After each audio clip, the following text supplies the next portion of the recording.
হ্যাঁ, আসলে এটাকে বলে হচ্ছে যে এটা কিন্তু ভাগেরই একটা তোমার ধারণা, নতুন ভাবে ভাগশেষের মাধ্যমে তোমার ভাগের ধারণা দেওয়া হয়। এই দেখো সেই কথা বলছে যে another approach of divisibility questions is through the arithmetic of remainders, যে আমরা ভাগের ধারণা দেব কিন্তু ভাগশেষ জাস্ট রিমাইন্ডারের মাধ্যমে, সেটাকেই বলে আসলে মূলত থিওরি অফ কনগ্রুয়েন্স তোমার। হুম, ইনি হচ্ছে আসলে জার্মান ম্যাথমেটিশিয়ান, 1777 সালে জন্মগ্রহণ করে 1855 সালে মারা যায়। এবং ইনি একটা বই লেখে তোমার ডিসকুইজিশনস অফ অ্যারিথমেটিকা, আসলে এটা জার্মান ভাষায় লেখা, তো বইয়ের নাম এই জন্য অ্যারিথমেটিকে, মানে জার্মান ভাষায় অ্যারিথমেটিক কে রে বলে আর কি। হ্যাঁ, সেই জন্য আসলে একটা বই লেখে, সেই বইয়ে প্রথম তিনি এই ধারণাটা তোমার দেয়। এই যে জাস্ট আমি অল্প একটু বললাম, এবং মাত্র তোমাদের মতো বয়সে আর কি, গণিতের একটা নতুন তোমাদের মতো বয়স, হয়তো তোমাদের কারো কারো বয়স তো 2 বছর না বোধ হয় সম্ভবত, when Gauss was 24 years old, ঠিক আছে। এবং এইটাকে বলা হয় তোমার, এই ধারণাটাকেই বলা হয়, আমরা দেখবো আসলে কি পরিমাণ কিভাবে তোমার রেগুলেশন নিয়ে আসছে আস্তে আস্তে আমরা দেখবো এই চ্যাপ্টারে, খুবই ইম্পর্টেন্ট চ্যাপ্টার। যে এই বলা হচ্ছে যে এই ধারণাটাই তোমার এই যে the foundation of modern number theory, এই ধারণাটা যে থিওরি অফ কনগ্রুয়েন্স এর ধারণা। আসলে থিওরি অফ কনগ্রুয়েন্স কি, সে কিন্তু আসলে তোমাকে যদি কেউ জিজ্ঞেস করে যে এক কথায় যে থিওরি অফ কনগ্রুয়েন্স কি, আসলে আসলে কিছুই না, যে জাস্ট একটা ডিফারেন্ট অ্যাপ্রোচ, যে ডিভিজিবিলিটি, যে ভাগের আমরা নতুন ভাবে একটা অ্যান্সার দিতে পারছি নতুন ওয়েতে, যে ভাগশেষের মাধ্যমেই আমরা ভাগকে কি করতে পারছি, তোমার অ্যান্সার দেওয়ার, বা সে একটা কোশ্চেন অ্যারাইজ করছিল, divisibility question is through the arithmetic of reminders, সেটাই। তাহলে আমি খালি এইখানে বলছি একটা জিনিস, যে আসলে তার এই এই মানে এটা কিন্তু কি বলে যে তোমার, এটাকে বলে আসলে ব্রেক থ্রু ওয়ার্ক আর কি। হ্যাঁ, খালি ওয়ার্ক না, কিন্তু সাথে ব্রেক থ্রু আর, যে মানুষের পৃথিবীর মানুষের চিন্তা জগৎকে তোমার এই 1801 সালের দিকে লেখা, এই যে খুব বেশি আগের না, ধরো 200 বছর আগের আর কি, কিন্তু এই যে ব্রেক থ্রু ওয়ার্ক, যে তোমার একটা কি এই মিথের মতো আছে বা একটা গল্প মতো আছে, যে এই যে legend has it that a large part of this disquisitions of arithmetic had been submitted as a memo to the French Academy, মানে ফ্রেঞ্চ একাডেমি অফ সায়েন্সে তার এই কাজটাকে তোমার সে প্রথমে সাবমিট করছিল এই 1801 সালে। কিন্তু ওখান থেকে আসলে আমি যা সংক্ষেপে বলছি, ওখান থেকে রিভিউয়াররা দেখে বলছিল এটা খুবই বাজে জিনিস, মানে রিজেক্ট করে দিছিল তারা, মানে দেখারও প্রয়োজন বোধ করেনি এরকম। তোমরা অবশ্যই একটু পড়ো এখানে, জাস্ট এত আইলে খুবই মজার আর কি। কিন্তু পরে দেখা গেল যে এটা পুরা তোমার একটা যুগান্তকারী জিনিস। তখন আসলে কি বলে যে ফ্রেঞ্চ একাডেমি খুব মানে লজ্জিত হয়েছিল, মানে খুবই লজ্জা পাইছিল। তখন ওরা তোমার কি করে যে একটা তদন্ত কমিটি করছিল, যে যে সত্যি সত্যি কি সে এটা এখানে সাবমিট করছিল কিনা। এবং সেই 1935 সালে 1935 সালে আসে একটা ই করে, যে সকল রেকর্ড ঘেটে টেটে দেখে যে যে বলতিছে যে না আমাদের এখানে সে সাবমিট করছিল না আর কি, মানে লজ্জা থেকে বাঁচার জন্য, যে এত ভালো একটা কাজ সাবমিট করছিল কিন্তু আমরা রিজেক্ট করে দিচ্ছি, যে বলছি যে মানে এটা দেখারও অযোগ্য আর কি। সেটাই বলে দেখো এখানে এই যে লেখা আছে, খুব সুন্দর একটা কথা। তখন ওরা মানে নিজেদের দায় তোমার ই করার জন্য। আসলে এটা তোমরা তো অবশ্যই ক্রোনেকারের নাম শুনছো বোধহয় কোনো না কোনো দিন, শোনোনি? ক্রোনেকার ডেল্টার নাম শোনোনি? জি স্যার। সেই ক্রোনেকার খুব বিখ্যাত ম্যাথমেটিশিয়ান, সম্ভবত ইনি তোমার হচ্ছে ফ্রান্সের ম্যাথমেটিশিয়ান। সে একটা উক্তি করছিল, যে বলতেছিল it is really astonishing to think that a single man of such young years was able to bring to light such a wealth of result, and above all to present such a profound and well organized treatment of an entirely new discipline.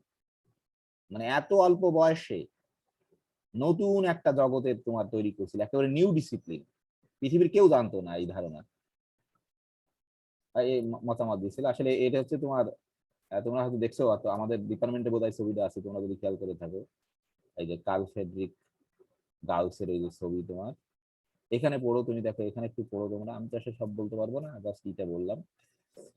এবং আসলে গাউসকে বলা হয় তোমার, Gauss was the last complete mathematician. আসলে Gauss অনেক বিষয় জানতো আসলে ম্যাথমেটিক্সের, হ্যাঁ, অনেক অনেক বিষয় জানতো। তা কিন্তু সে সবচেয়ে বেশি ইন্টারেস্টেড ছিল আসলে মূলত নাম্বার থিওরিতে। হ্যাঁ, তাহলে তখন সে এই গাউসের একটা বিখ্যাত উক্তি আছে, এটা গাউসের উক্তি, কিন্তু হি ইনসিস্টেড দ্যাট, যে তোমরা আবার তো শুনছো এটা, mathematics is the queen of the sciences and the number theory and the theory of numbers is the queen of mathematics. হ্যাঁ, আসলে যে ম্যাথমেটিক্স যে সায়েন্স, তোমার আমরা কিন্তু বলছিলাম এই ধারণা প্রথম পিথাগোরাসরা এস্টাবলিশ করছিল, কিন্তু যে ম্যাথমেটিক্স আসলে দর্শন না, ম্যাথমেটিক্স একটা সায়েন্স, আমরা কিন্তু বলছিলাম, তোমাদের মনে আছে কিনা, ম্যাথমেটিক্স এর প্রথমে সায়েন্স হিসেবে, সেটা অনেক আগে খ্রিস্টপূর্ব। আর এটা কিন্তু গাউসের উক্তি তোমার, যে mathematics is the queen of the science and the theory of numbers is the queen of mathematics. ঠিক আছে, তোমরা বিশেষ বিশেষ পরীক্ষা দিলে এটা তুলে দিয়ে বলে যে কে বলছে এই কথাটা। হ্যাঁ, তাহলে আসলে আমরা মূলত এই এই জিনিসটা বলবো যে এই যে কনগ্রুয়েন্স, আমি জানি তোমরা জানো, হয়তো এখন ইমাজিন করতে পারছো না সেই। তাহলে আমি তোমাদেরকে রিকোয়েস্ট করব অবশ্যই একটু এই অংশটাই, যে আর্টিকেল 4.1, যেহেতু তোমরা ম্যাথমেটিক্স এর ছাত্র, অবশ্যই সামান্য কিছু হলে জানা উচিত ম্যাথমেটিশিয়ান সম্বন্ধে, এর এর এর সম্বন্ধে অবশ্যই একটু জানার চেষ্টা করো। এই দেখো, এই কিন্তু তোমার এই যে এটা হচ্ছে বিজি ওয়ার্ক প্রবলেম, যে ছোটবেলায় যখন এই ধরো ক্লাস 2-3 বোধ হয়, সম্ভবত ভুলে গেছি এখানে, তো যখন স্কুলে যেত তখন স্কুলের শিক্ষক হচ্ছে বাচ্চাদের ধরো কাজ দিয়ে ঘুমাবে আর কি, এই জন্য বিজি ওয়ার্ক, তো বলতো থেকে 1 থেকে 100 পর্যন্ত লেখো, লিখে সবগুলো যোগ করে নিয়ে আসো, যে 1+2+3 এরকম করে 100 পর্যন্ত। ক্লাস 2 এর বাচ্চাকে বা 3 এর যারা পড়ে তার জন্য কষ্টকর, কিন্তু কিন্তু এই গাউস একদিন কি করছিল, জাস্ট 1 না 2 মিনিটে করে নিয়ে চলে আসছিল, সেই রকম এই টেকনিক আবিষ্কার করছিল তোমার, যে জাস্ট উল্টা 1-এর সাথে 100-কে যোগ করছিল, এরকম জাস্ট 1 থেকে 50 পর্যন্ত লিখছিল, আবার উল্টা বিলে তোমার 50 100 থেকে তোমার লিখছিল, এই যে তাহলে প্রতি জোড়ায় জোড়ায় তোমার এই 101 করে পাইছিল, তাহলে 50টা জোড়া আছে, তাহলে 50 × 101। আসলে আমরা এই ধারণাটাকেই ব্যবহার করে আমরা এই যে ধারার যোগফল, এই যে সূত্রটা পাই, আসলে এই গাউসের সেই ধরো ক্লাস 2-তে থাকতে সে যে ধারণাটা দিছিল, এখন মানে এত ধরো আধুনিক, এটার নামই ধরো আধুনিক আর কি। হ্যাঁ, এটাকে আধুনিক বলে, যে ধরো সেই 200 বছর আগে চিন্তা করছে, সেটাকে এখনো আমরা বহন করছি। আসলে এই যে ধারার যোগফলটা কিন্তু আমরা 1+2+3+.n সমান, তুমি আমরা ক্লাস 9-এ বা ক্লাস 5-এ পড়ছি, n × n+1/2। আসলে কিন্তু এই যে এই জাস্ট গাউসের সেই কনসেপ্টটাকেই, গাউস ক্লাস 2-তে থাকতে যে কনসেপ্টটা দিছিল, সারা পৃথিবী সেটাকেই গ্রহণ করেছে আসলে এই জিনিসটাকে, যে এই যে ধরো 1 2 3 n-1 n, আবার উল্টা বিলে লিখি, এই যে দেখো প্রতি জোড়ায় যোগফল n+1 n+1 n+1 n+1 n+1, তাহলে তোমার কতগুলো n+1 আছে, n × n+1, মানে n সংখ্যক আছে, কিন্তু তুমি 2 বার নিচে যেতে আসলে করতে হতে একবার, এই জন্য 2 দিয়ে ভাগ করে দিছি। ঠিক গাউস এই ধারণাটাই দিছিল, এটা দেখলে তোমরা বুঝতে পারবা ভীষণ ভীষণ অবদান গণিতে এর। ঠিক আছে, কারো কোনো প্রশ্ন আছে? তাহলে আমি রিকোয়েস্ট করবো অবশ্যই 4.1 আর্টিকেল পড়ার চেষ্টা করবা, এটা পড়লে তোমার অনেক লাভ আছে। ধরো তুমি এখানে দেখো অনেক ইংলিশ শব্দ আছে যার তথ্য জানো না তুমি, সেটা ধরো ডিকশনারি খুললে কিছু নতুন অনেক সুন্দর সুন্দর ইংলিশ শব্দ আছে, সেটা জানতে পারবা। বা তুমি যদি বলো, তুমি যদি বিসিএস এর জন্য ধরো প্রিপারেশন নিতে থাকো, তুমি এটাকে যদি পড়ো, তুমি একটা ইংলিশকে লেখার একটা তোমার অভিজ্ঞতা হবে, আর সাথে সাথে তোমার গণিতকেও জানা হবে আর কি। হ্যাঁ, এই জন্য আসলে কোনো কিছু তোমার কি বলে যে প্রত্যেক কিছুর তোমার মিনিং আছে আর কি। এই জন্য আমি বলছি যে তুমি যদি কিছু চিন্তা করো, সেটা তোমার সব জায়গায় কাজে দিবে। এই জন্য আমি চেষ্টা করি যে তোমরা একটু যখন চিন্তা করো নিজে নিজে। কারো যদি প্রশ্ন না থাকে, আমরা তাহলে আসলে, যে এটা হচ্ছে এমন একটা জগৎ যে গাউস একাই তোমার একটা নিউ ডিসিপ্লিন ম্যাথমেটিক্স এর একটা নতুন একটা জগৎ তৈরি করছিল।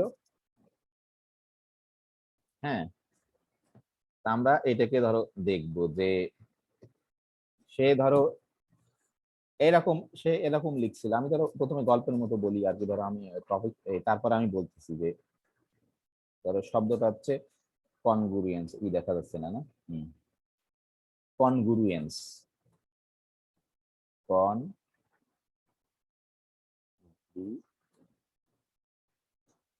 কনগ্রুয়েন্স, এরকমই বোধহয় বানান। কনগ্রুয়েন্স ভুল হলে ঠিক করতে হবে আর কি। কনগ্রুয়েন্সি, হ্যাঁ, এই যে কনগ্রুয়েন্স একটা শব্দ, নতুন শব্দ, আমরা জানি না।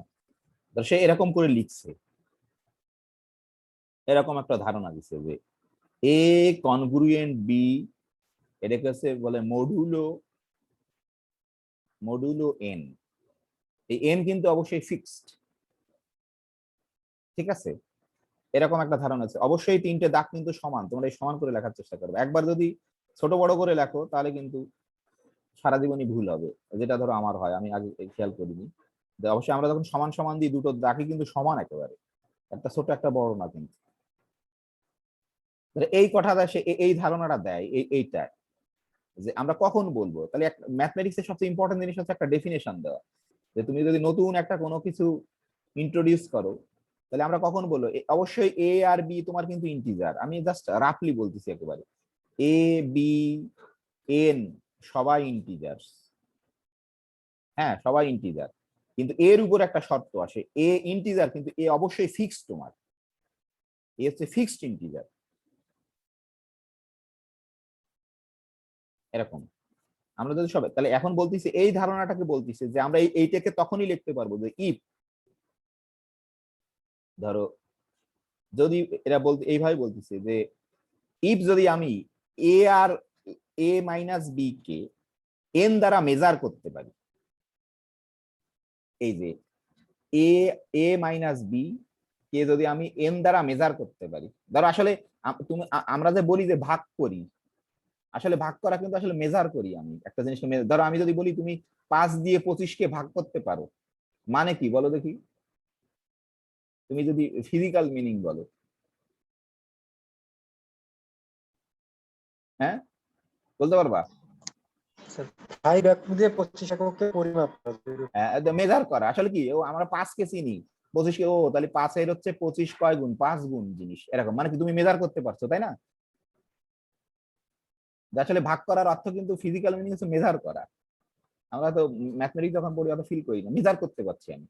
মেজার করতে পারা মানে কি, যে তুমি ওই যে ধরো 5-এর সাথে কোনো কিছুকে গুণ করলে দিয়ে ওই 25 কে তৈরি করতে পারবা, বা আসল বা তুমি বলতে পারবা যে হ্যাঁ 5-এর এত গুণ হচ্ছে তোমার 25, ওই যে মেজার করছো যে কত গুণ, ঠিক আছে? তাহলে উনি এই ধারণাটা দিছিল যে এ কনগ্রুয়েন্ট বি মডুলো এন হবে যদি আমরা এ আর বি এর ডিফারেন্সকে এন দ্বারা মেজার করতে পারি। মানে কি বলো দেখি, এন দ্বারা মেজার করতে পারি মানে কি, ম্যাথমেটিক্স এর ভাষায় কি বলে সবাই জানো তোমরা? হ্যাঁ, ভাগ করতে পারি। যদি আমরা এই যে ভাগ করতে পারি মানে এরকম নোটেশন আমরা ব্যবহার করছি না,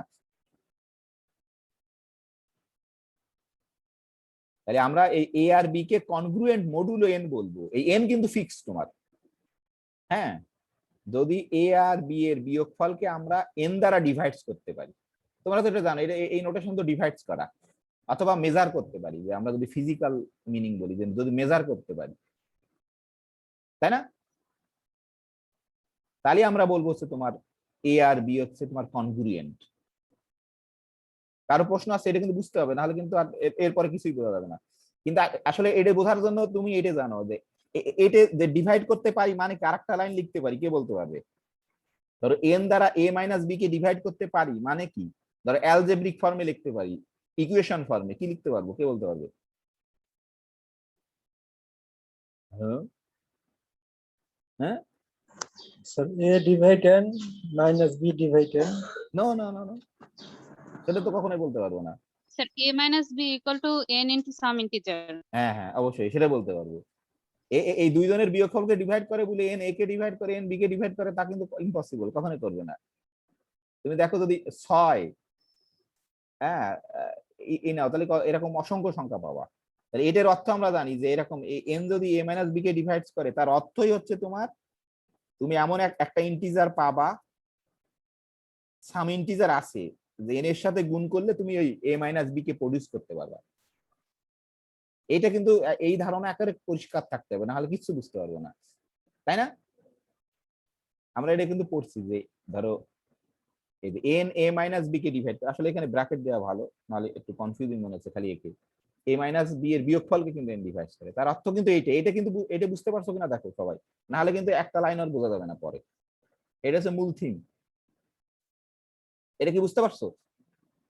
হ্যাঁ, যারা আসো, জি স্যার।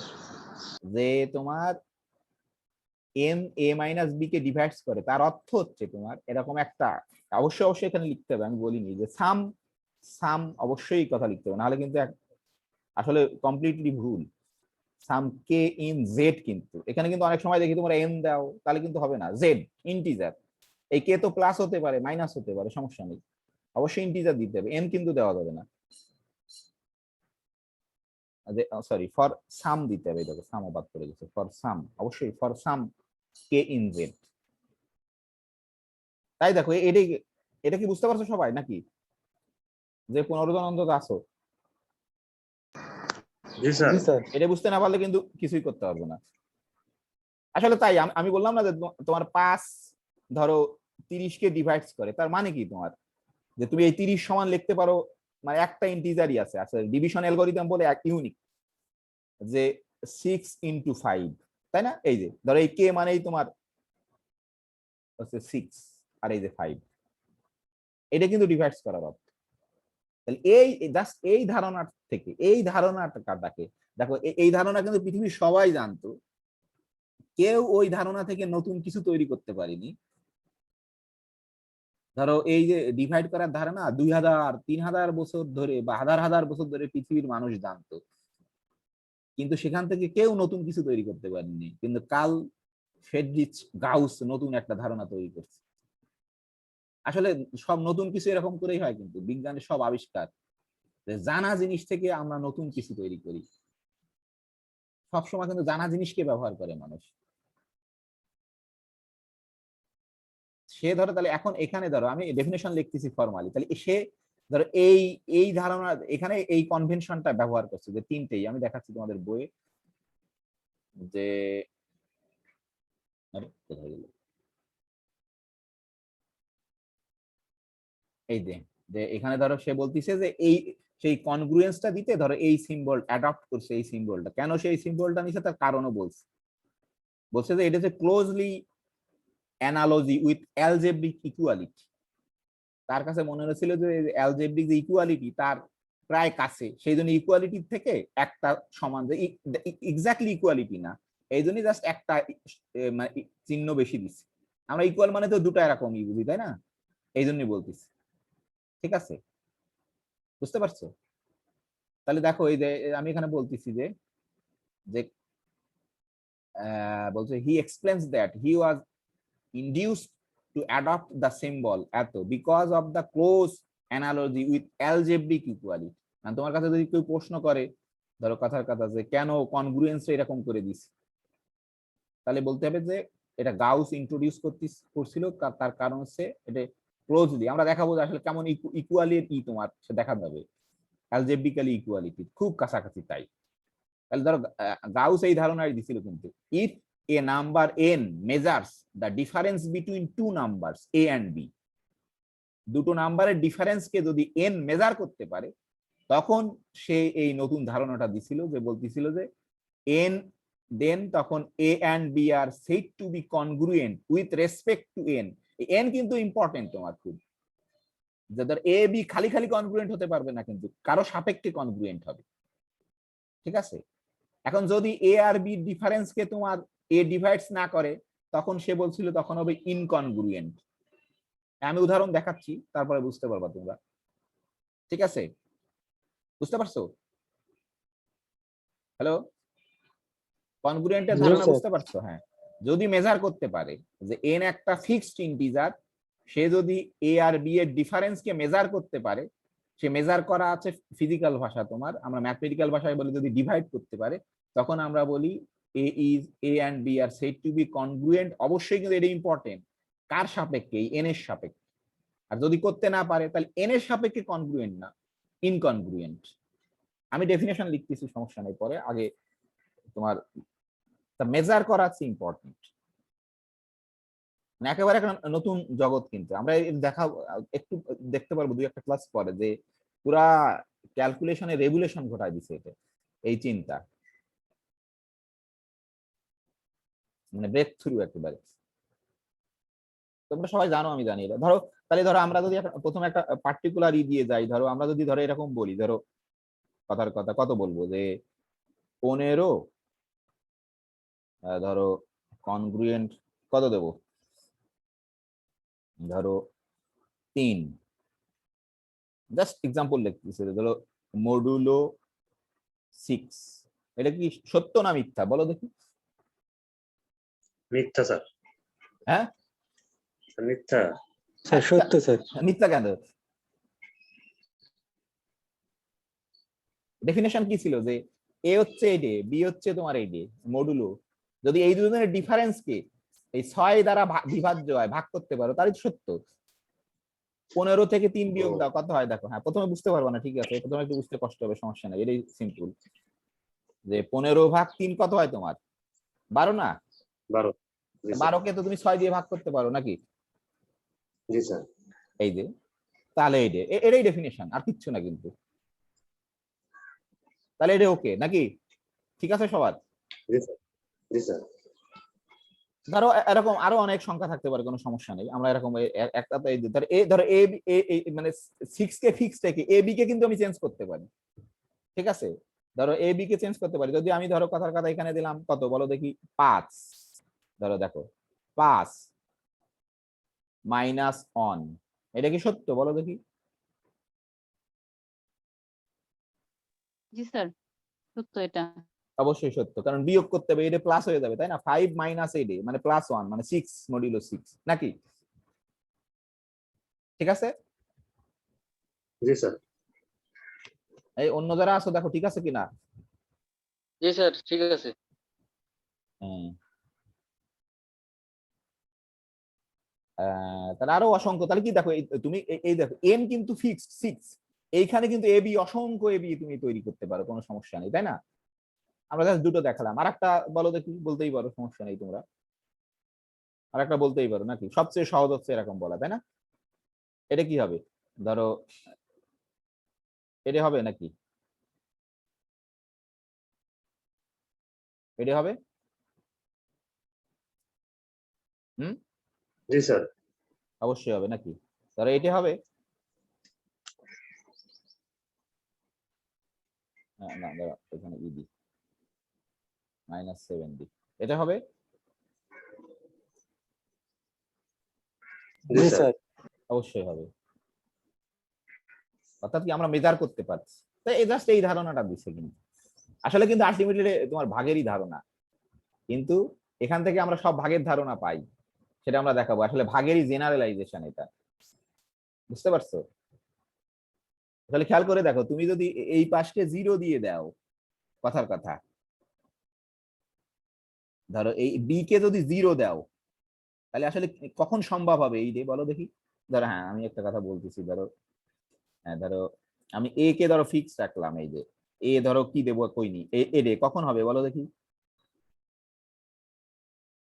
কখন হবে? দেখা যাচ্ছে না, সরি, ধরো কখন হবে এটা বলো দেখি?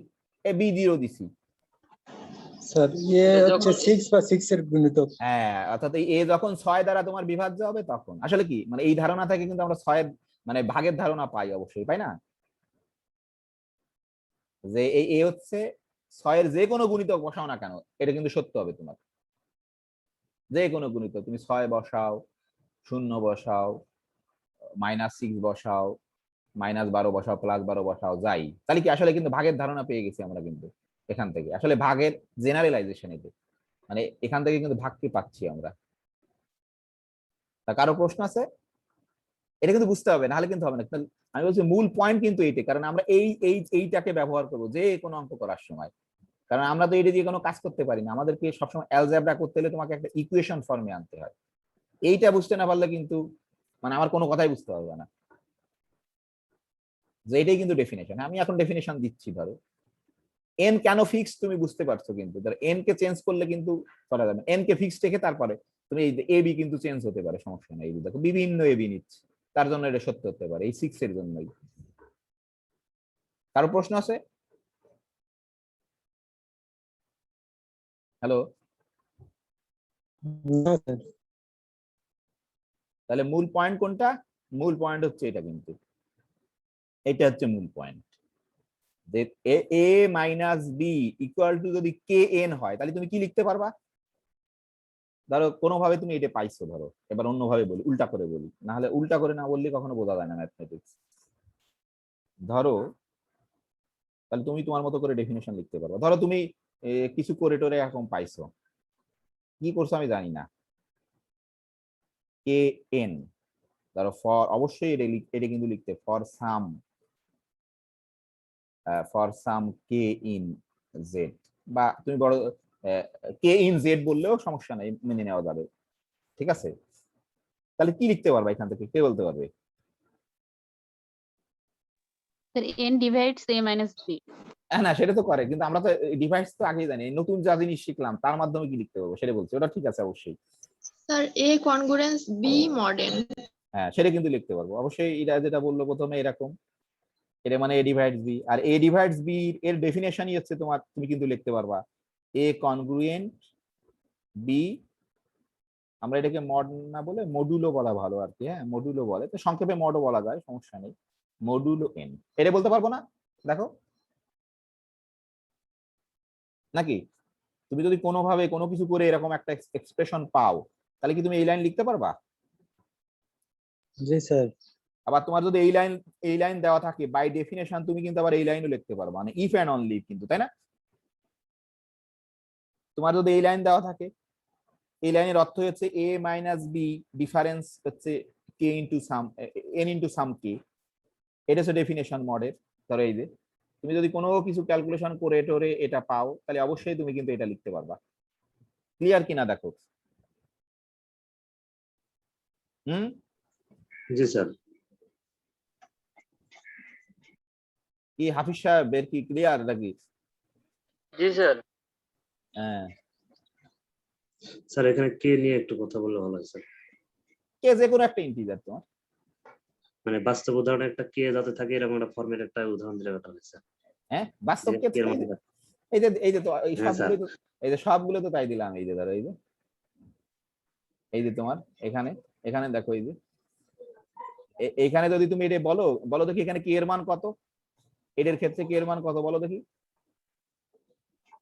স্যার কে এর মান 2, জি স্যার। এর মান কে এর মান 2, এর ক্ষেত্রে কে এর মান কত বলো দেখি।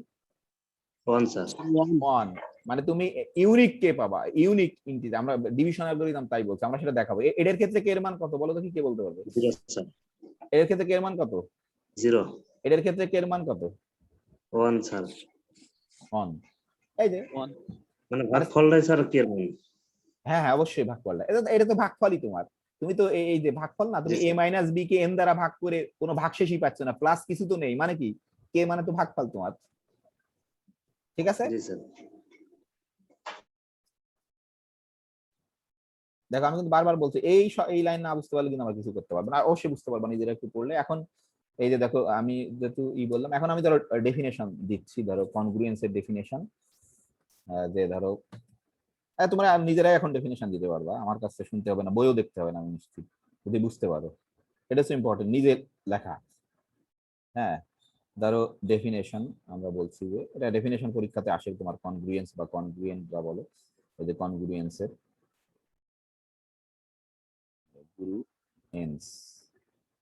কনগ্রুয়েন্স। ঠিক আছে, তাহলে আমরা ধরো ধরো এই যে আমরা আমাদের মতো করে লিখি, তুমি যে আমার মতো করে লিখতে হবে কোনো কথা নেই, তুমি তোমার মতো লিখবা, কিন্তু এটা হচ্ছে ইম্পর্টেন্ট।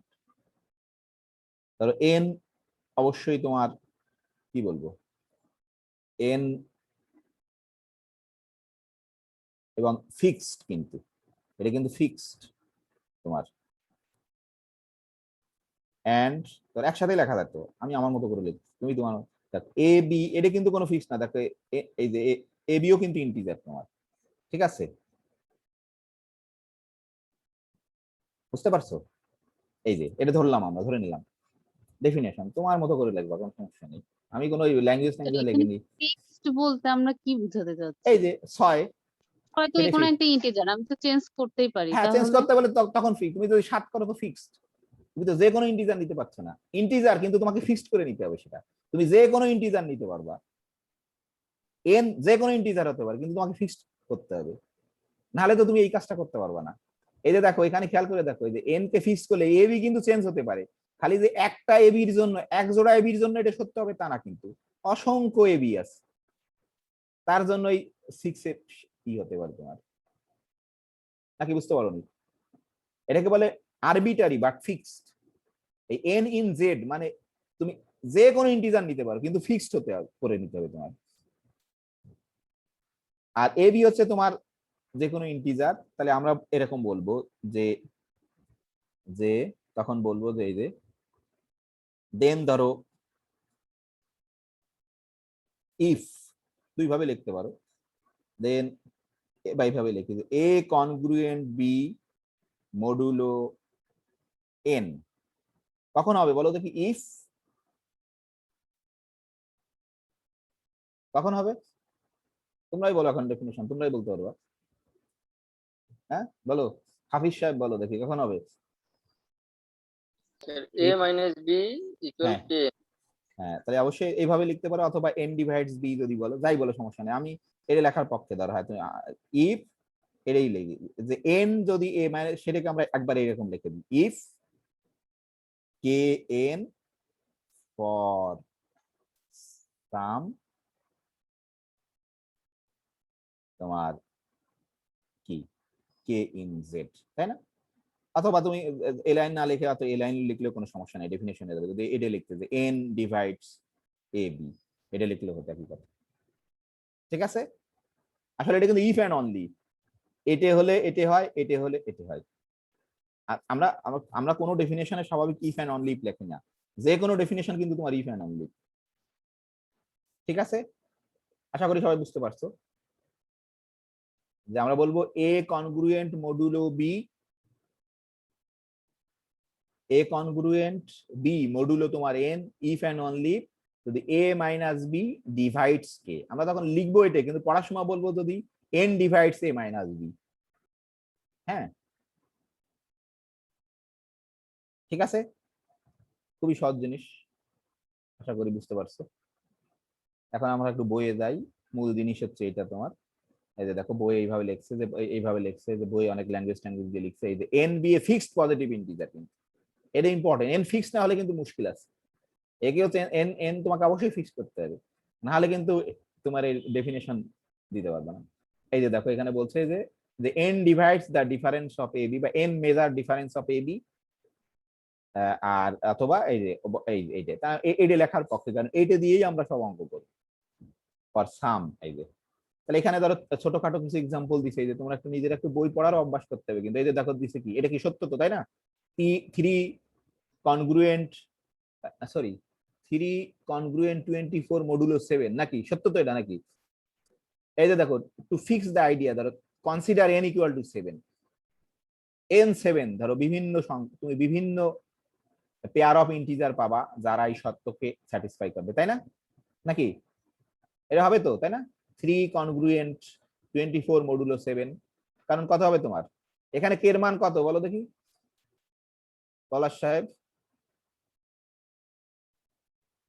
জি স্যার, কে এর মানে হচ্ছিল আপনার -3 -3 স্যার। -3, কিন্তু মানে ইন্টিজার যে কোনো পজিটিভ নেগেটিভ যে হতে পারে। এই যে দেখো এটার ক্ষেত্রে কত তোমার অবশ্যই হবে, -4 হ্যাঁ এই যে 42 হচ্ছে -6 স্যার। হ্যাঁ, তাহলে আসলে কি, আমরা যদি এই এন কে ফিক্সড করি, কিন্তু অসংখ্য আমরা ধরো এরকম পেয়ার অফ ইন্টিজার্স পাবো যারা এই শর্ত হোল্ড করবে, তাই তো নাকি?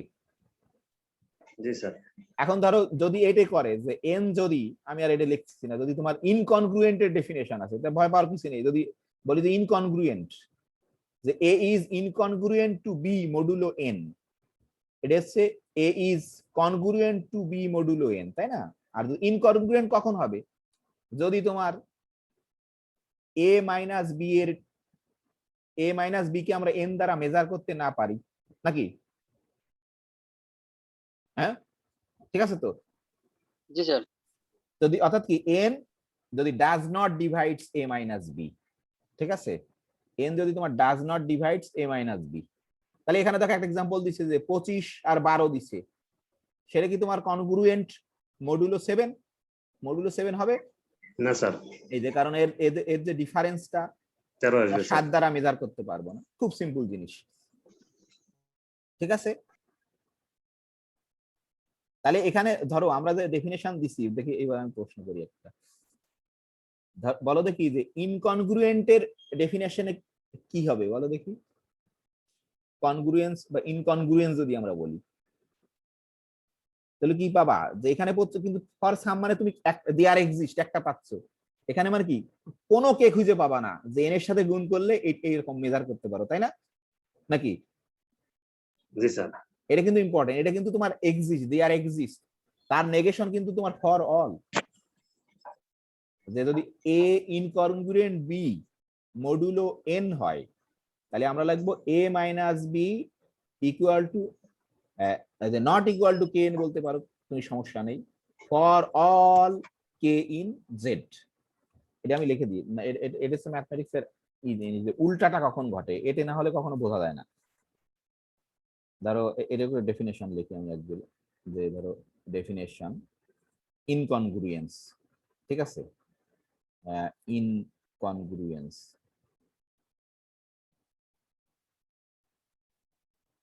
ইনকনগ্রুয়েন্স যে কনগ্রুয়েন্স না, ওই একই জিনিস কিন্তু তোমার ধরো লিখছি যে এন হচ্ছে, এন অবশ্যই ইন্টিজার কিন্তু ফিক্সড, যে কোনোটা নিতে পারো কিন্তু একটা ফিক্সড করে নিতে হবে তোমার, যে তুমি এন এর মান 10 নিতে পারো কিন্তু, এখন প্রশ্ন হচ্ছে এন এর মান কি 15 নিতে পারবো না? অবশ্যই পারবা, কিন্তু তোমাকে ফিক্সড করতে হবে একটা।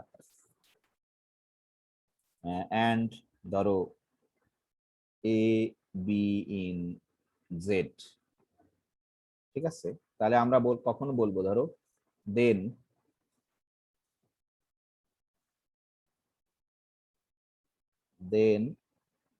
ধরো এরকম বলবো যে এ ইজ ইনকনগ্রুয়েন্ট, হ্যাঁ, two B modulo N.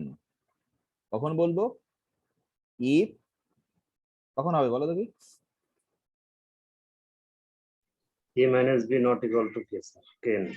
Sorry, A minus B অবশ্যই কিন্তু তোমার not equal to K N, এটুক লিখলে কিন্তু মানে কমপ্লিটলি ভুল, যে ফর অল, এটা কিন্তু ফর অল, ফর সাম না, for all K in Z, যে কোনো কে এর জন্য এটা কখনোই সমান হবে না, যে কোনো ইন্টিজার তুমি খুঁজে পাবা না যে এন এর সাথে গুণ করলে এ মাইনাস বি কে তুমি পাবা, মানে কি এ মাইনাস বি কে তুমি এন দ্বারা মেজার করতে পারবা না। আমরা কিন্তু অবশ্যই তুমি ভগ্নাংশ হলে কিন্তু পাবা, ভগ্নাংশ নিয়ে আমরা কোনো ডিল করি না, সেটা আমরা প্রথমে বলছি যে নাম্বার থিওরিতে, ঠিক আছে, যে অ্যানালাইসিসে কিন্তু রিয়েল নাম্বার নিয়ে ডিল করে। আমরা নাম্বার থিওরিতে হচ্ছে তোমার যদি কেউ জিজ্ঞেস করে যে অ্যানালাইসিস আর নাম্বার থিওরির ভিতরে পার্থক্য কি, হ্যাঁ, একটা বেসিক পার্থক্য কি, সেটা হচ্ছে বলবো যে অ্যানালাইসিসে আমরা রিয়েল নাম্বার নিয়ে ডিল করি, অবশ্যই সাথে তোমার অ্যানালাইসিস যেহেতু কন্টিনিউটি, ডিফারেন্সিয়েবিলিটি, তারপর সিকোয়েন্স, সিরিজ, এগুলোর ধারণা নিয়ে আমরা করি, লিমিট, কন্টিনিউটি, এটা হচ্ছে অ্যানালাইসিসের মেইন বেসিক। কিন্তু নাম্বার থিওরির বেসিক হচ্ছে আমরা সবসময় ইন্টিজার নিয়ে ডিল করি।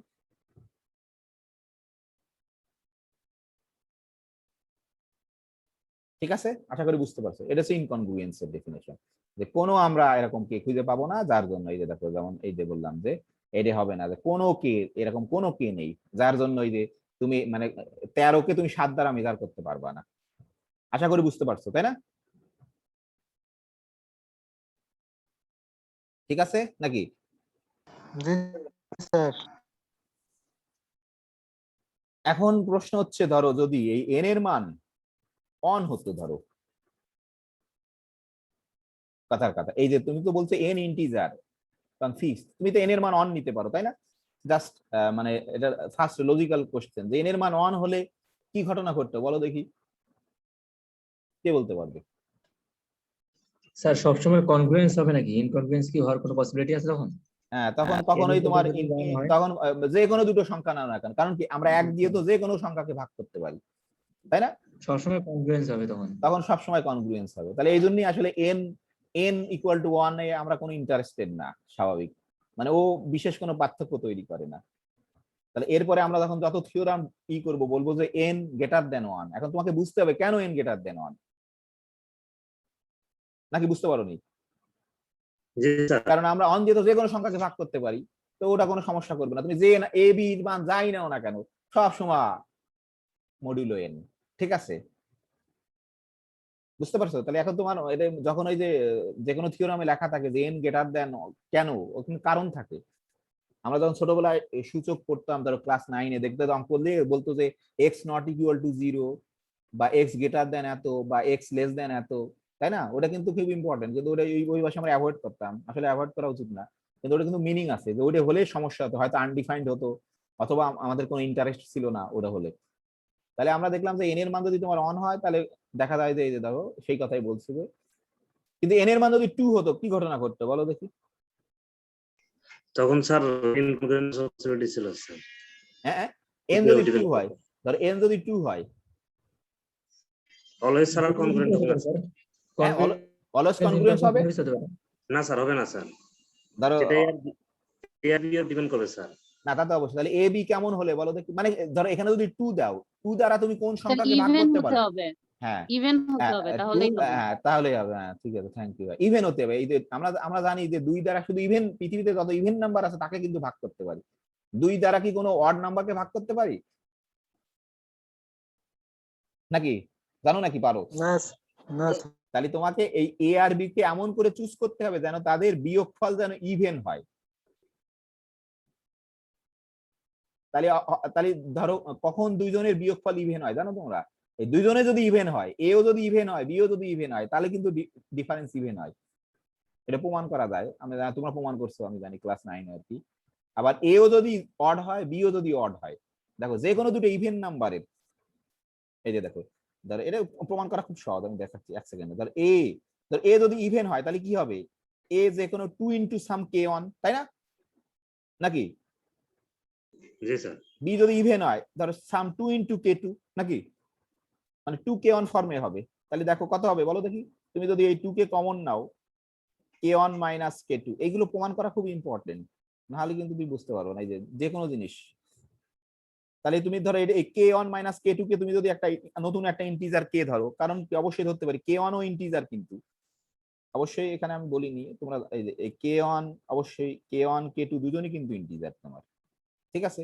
তাহলে k ও অবশ্যই ইন্টিজার তোমার, যেহেতু k সমান সমান k1 মাইনাস k2, আমরা জানি যে কোনো দুটো ইন্টিজারের যোগফল গুণফল বিয়োগফল পাওয়ার ভাগ করলেই খালি বিপদ, সবাই তোমার ইন্টিজার। তাহলে এটা কি হলো দেখো, এই যে এও ইভেন ছিল বিও ইভেন ছিল, তাই না? এ ইভেন ধরছিলাম বিও ইভেন ধরছিলাম, তাদের বিয়োগফল কি পেলাম বলো দেখি? ইভেন পাইছি না? ইভেন্টস আর দুইজন অড হলি কেমন করে দুইজনের বিয়োগফল ইভেন হয় বলতে পারো? ধর এ মাইনাস বি, ধরো এ অড, তাহলে অডের চেহারা কেমন জানো? এগুলো কিন্তু জানতে হবে। 2k প্লাস 1 কিন্তু অডের চেহারা, তাই না? এগুলো ক্লাস 9 জি এর স্যার। জিনিস, কিন্তু মানে এটা সেকেন্ডের ভিতরে করতে হবে তোমাকে, সমস্যা নাই, না পারলেও সমস্যা নেই। আমি যে পারতাম না কয়েকদিন আগেও, আমিও পারতাম না, জাস্ট কিছুদিন আগেও আমি এরকম করে পারতাম না, ঠিক আছে? তাহলে ধরো এটা কাটা 1 বোধহয় কেটে যাবে নাকি, তাই না? জি জি স্যার স্যার। এই যে দেখো কি হয়ে গেল, কি হয়ে গেল এটা? ওডি আসে। Even. অড আইছে কই? ইভেন চলে আসে, ইভেন তো। তাহলে কি তুমি যদি, তাহলে আমরা একটা সিদ্ধান্তে আসতে পারি যে তোমার যদি n এর মান যদি 2 হয়, তাহলে হয় a কেও ইভেন হতে হবে, b K, a K even b কেও ইভেন, কিন্তু a ইভেন b অড হলে তাহলে কিন্তু কনগ্রুয়েন্ট হবে না, হবে হয় দুজনেই ইভেন অথবা দুজনেই তোমার অড, নাকি? বুঝতে পারোনি?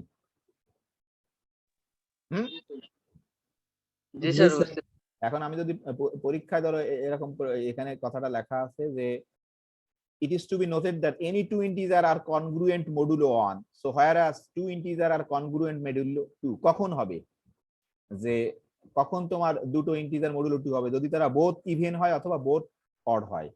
তাহলে আমি যদি ধরো এখানে এই বইতে কোথাও প্রমাণ করতে দেওয়া নেই, কিন্তু আমি যদি বলি যে এইটা প্রমাণ করো যে two integers congruent modulo 2 when they are both even or both odd, তো ওই যে দুই লাইন লিখলাম সেই দুই লাইনই লিখতে হবে কিন্তু, নাকি বুঝতে পারোনি?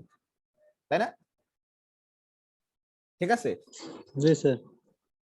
যে এটা তুমি জানো যে ছোটবেলায় যে ইভেন নাম্বারকে আমরা, তাহলে এখন এখানে বলতিছে যে in in as much as, মানে এত সুন্দর ইংলিশ লিখছে, ইন অ্যাজ মাচ অ্যাজ মানে কিন্তু যেহেতু আর কি। হ্যাঁ, আমরা তো ইংলিশ পারি না, ওরা তো ইংলিশ মাতৃভাষা। ইন অ্যাজ মাচ অ্যাজ মানে যেহেতু congruence modulo 1 is not particularly interesting. এই যে কোনো ইন্টারেস্ট নেই তো এদের, মানে যে কোনো সংখ্যা নাও না কেন তুমি কনগ্রুয়েন্স মডুলো 1 হবে। এই জন্য আমরা যখন এর পর থেকে বলতেছি যে আমরা অ্যাসিউম করব যে কি এই n হচ্ছে তোমার গ্রেটার দ্যান 1। ঠিক আছে, সমস্যা নেই তো কারো নাকি? না স্যার সমস্যা নেই। যে আমরা কেন n greater than n equal two 1 কিন্তু সমস্যা নেই, কিন্তু ওরা যে কোনো সংখ্যাকে তোমারই করে। এখন আমরা একটা জিনিস দেখবো যে আসলে একে কি করে ডিভিশন অ্যালগরিদমের সঙ্গে একে আমরা কি করতে পারি, লিংক করতে পারি। যে ডিভিশন অ্যালগরিদমের সঙ্গে লিংক করতেছি আমরা। আসলে কিন্তু আমরা কি করছি, আমরা ছোটবেলায় যে ভাগ শিখছি সেই ভাগকে নতুন ভাবে চিন্তা করছি, কিন্তু এটা কিন্তু ইম্পর্টেন্ট। তুমি ধরো পড়েই গেলে কনগ্রুয়েন্স জিনিস কি যদি বুঝতে না পারো তাহলে কিন্তু হবে না। আমরা ছোটবেলায় যে ভাগকে শিখছি সেই ভাগই হাজার হাজার বছর পরে এসে সেই ভাগের ভিতরই নতুন কিছু দেখছিল তোমার কার্ল ফ্রেডরিক গাউস। মানে আমাদের জানা জিনিসের ভিতরে যে পৃথিবীর কোনো মানুষ দেখতে পায়নি, উনি দেখতে পাইছে। এটা হচ্ছে ইম্পর্টেন্ট, বুঝতে পারছো?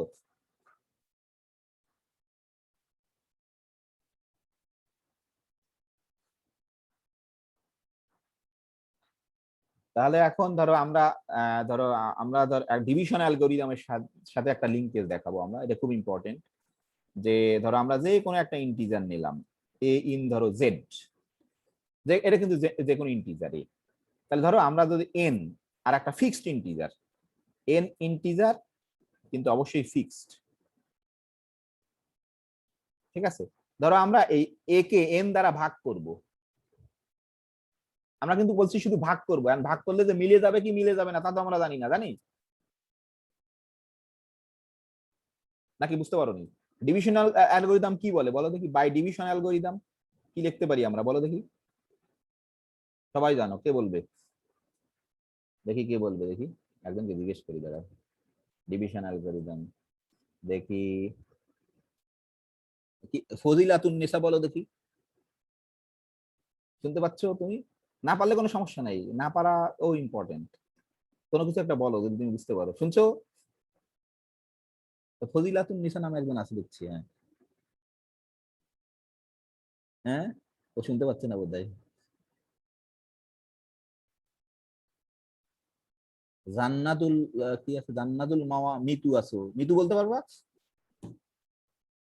হ্যাঁ, হ্যালো। ধরো এই একটা ইন্টিজার এন আর একটা ইন্টিজার কিন্তু ফিক্সড, তুমি যদি আমি পারবো। হ্যাঁ বলো, হ্যাঁ কি হবে বলো দেখি? তার দুইটা ইন্টিজার a আর b যার মধ্যে b not equal to 0, হ্যাঁ হ্যাঁ তার মধ্যে a is said to be divisible by b if there exists an integer c such that a equal to b2 and we হ্যাঁ, write b divided a. হ্যাঁ না না সেটা ঠিক আছে, আমি বলছি না তুমি, আমি বলছি ধরো হ্যাঁ ঠিক আছে, তুমি এ কে স্যার তুমি এন। হ্যাঁ বুঝতে পেরেছি স্যার, যদি হচ্ছে দুইটা ইন্টিজার a b হয় হ্যাঁ and b greater than 0 হয় হ্যাঁ তাহলে আরেক ইউনিক ইন্টিজার এক্সিস্ট হ্যাঁ করবে q r belongs হ্যাঁ to হ্যাঁ z হ্যাঁ হ্যাঁ that a equal to qb plus r হ্যাঁ আর হ্যাঁ যেখানে 0 less than equal r less than b. Yes yes yes, এটাই আমি জানতে চাচ্ছি যে ডিভিশন অ্যালগরিদম এটাই বলছিল, আমরা যদি এ কে এন দ্বারা ভাগ করি, অবশ্যই এন জিরো না, তাই না? অবশ্যই এন জিরো না, ফিক্স জিরো দিয়ে তো ভাগ করতে পারি না। এ কে যদি এন দ্বারা আমরা ভাগ করি, ঠিক আছে, এ কে হচ্ছে যদি তোমার ধরো এন দ্বারা ভাগ করি, এই যে আরে আমি কি একটা এন এন কে কি এরা পজিটিভ ইন্টিজার বলছে না? কিছুই তো বলিনি প্রথমে, দেখি আমি ডেফিনেশনটা কি। হ্যাঁ হ্যাঁ সরি, এই যে এখানে আমি একটা একটা জিনিস ভুল হয়েছে আমার। অবশ্যই আমরা সবসময় পজিটিভ ধরতেছি, সরি আমার ডেফিনেশনে একটু আমি এর বোধহয় বাদ পড়ে গেছে।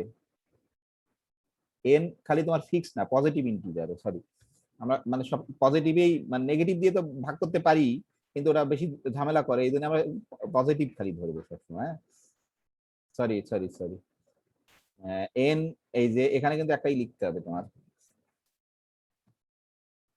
যে আমরা এটাকে জাস্ট এখানে লিখে না, অবশ্যই সরি আমার মিস্টেক এটা, হ্যাঁ, যে অবশ্যই এন ইন্টিজার ফিক্সড, ধরো কমা দিয়ে এন অবশ্যই তোমার পজিটিভ 0, এন গ্রেটার দ্যান 0, এই কথাটা লিখতে হবে। ঠিক আছে,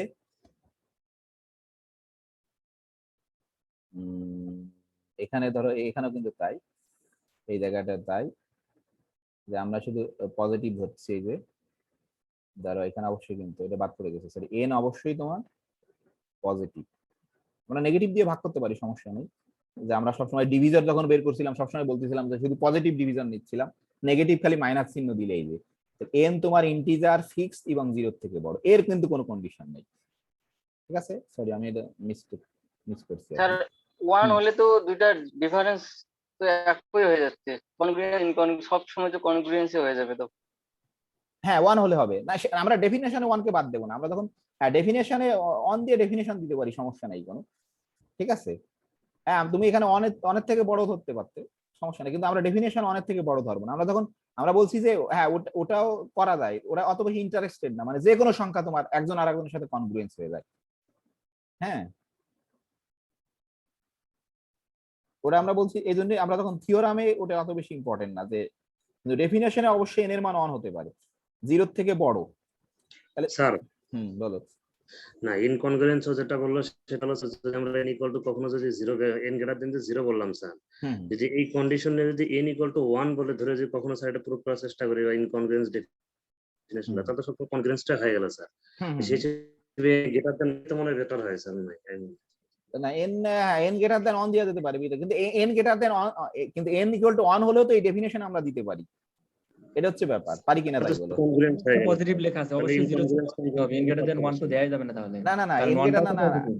না, অসুবিধা নেই। এই যে দেখো আমরা এন এর মান যদি 1 হয় কি এই ডেফিনেশন দিতে পারি না, সে হয়ে যাক সব যে কোনো সংখ্যা। কনগ্রুয়েন্সের সমস্যা নাই স্যার, হ্যাঁ হ্যাঁ, ইনকনগ্রুয়েন্সটা সমস্যা স্যার। কেন ইনকনগ্রুয়েন্সিও দিতে পারবো, সমস্যা নেই। ইনকনগ্রুয়েন্স আর n ইকুয়াল টু যদি 1 দেয় তাহলে তো স্যার আমাদের কোনো আসলে সবই তো কনগ্রুয়েন্স হবে অসুবিধা নেই, স্যার। সব কনগ্রুয়েন্স হলো, কিন্তু যদি এন ইকুয়াল টু 1 দিতে হবে তা তো কথা নেই, এন ইকুয়াল টু 2 দাও। তাহলে তো ডেফিনেশন Checking এর লেখা ক্ষেত্রে- থেকে যাচ্ছে। হ্যাঁ হ্যাঁ, হ্যাঁ স্যার, হ্যাঁ সেটাই তো বলছি। তার ডেফিনেশনে লেখা উচিত যে n is greater than 1। না না কখনোই না, এন এন ডেফিনেশন তোমার এখানে যদি 1 হয় তোমার অবশ্যই ডেফিনেশন কার্যকরী তোমার। তো Congruence সেক্ষেত্রে তো ওখানে- কনগ্রুয়েন্স হচ্ছে, কিন্তু হ্যাঁ, হ্যাঁ। ইনকনগ্রুয়েন্স কি positive- n equal to হ্যাঁ, 1 দিয়ে যদি আমি বলি ইনকনগ্রুয়েন্স তাহলে কি হবে? হবে না, তখন সমস্যা নেই। এন ইকুয়াল টু 1 এর জন্য আমরা ডিফাইন করতে পারবো না, কিন্তু এন ইকুয়াল টু অন্য জিনিসের জন্য তো পারবো। 2, 3 জন্য করতে পারো স্যার। সেটা বললাম যে সবার জন্য n করতে গ্রেটার পারবো। দেন 1 থেকে তো করতে হবে স্যার। n গ্রেটার দেন 0 বলে তাহলে তো 1 টা ভিতরে ঢুকে গেল, তাহলে হ্যাঁ দুটো congruence দুটো হবে। সমস্যা নেই, করতে পারি না আমরা 1 এর জন্য, সমস্যা কি?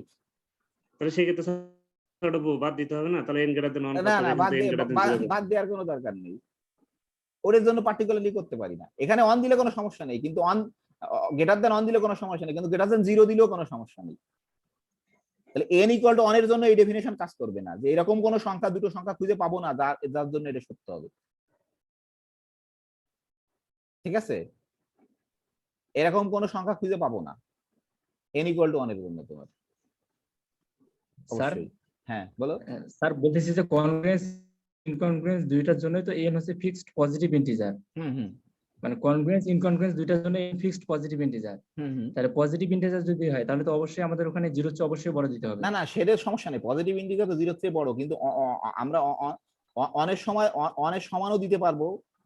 ওরা প্রশ্ন ঠিক আছে, তুমি ধরো বই যেটা লেখা আছে সেটা না, যে 1 হলে ওরা বলতেছিল এখানে প্রশ্ন যে 1 যদি হয় তাহলে সব এটা কখনোই সত্য হবে না, এরকম কোনো সংখ্যা আমরা খুঁজে পাবো না।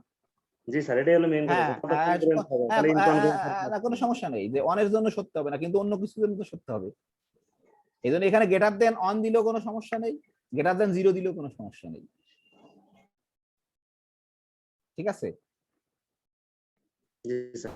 ডেফিনেশন হচ্ছে তোমার সবসময় একটা জেনারেলাইজ ফর্মে। আমরা যখন থিওরামে যে তুমি n গ্রেটার দেন 1 লেখো, আমরা n গ্রেটার দেন 1 কেন লিখতেছি বলতেছি যে ওটা বেশি ইন্টারেস্টেড না, সেই জন্য। বোঝনি কথা? ওখানে কিন্তু বলিনি যে n ইকুয়াল টু 1 লিখতে পারবো না, কিন্তু ইন্টারেস্টেড না আমাদের কাছে, কারণ আমরা নতুন কোনো ইনফরমেশন পাই না, যে কোনো দুটো সংখ্যা কনগ্রুয়েন্স হয়ে যায়, সেই জন্য তোমার। ঠিক আছে, সেটা বলছে কিন্তু তোমার। যাক, আমাদের আর একটু বলতে হবে, ধরো এইটা আমি বলি। তো ও যেটা যেমন এটা খুব ইম্পর্টেন্ট, হ্যাঁ, নতুন নতুন জিনিস বের করা আর কি। হ্যাঁ, তাহলে আমরা ডিভিশন অ্যালগরিদম যদি এন দিয়ে ভাগ করি, ধরো এই যে একটা ই পাবো, আমরা বলছিলাম এরকম, ধরো একটা কিউ পাবো, আমরা ভাগ করছি, ধরো কিউ হচ্ছে যদি কোশ্চেন্ট হয় কিউ এন প্লাস তোমার আর। এখানে ও যেটা বললো যে আর এর শর্ত কিন্তু অবশ্যই ইউনিক কিউ এন আর পাবো, তাই না? কি হবে বলো তো, কি এটা এরকম হবে নাকি? এটা সবাই মানো তো? জি স্যার। এইখান থেকে ধরো, এইখান থেকে কি একটা কনগ্রুয়েন্সের ধারণা আমরা পাই, সেটা আমরা বলতে চাইছি, কে বলতে পারবে?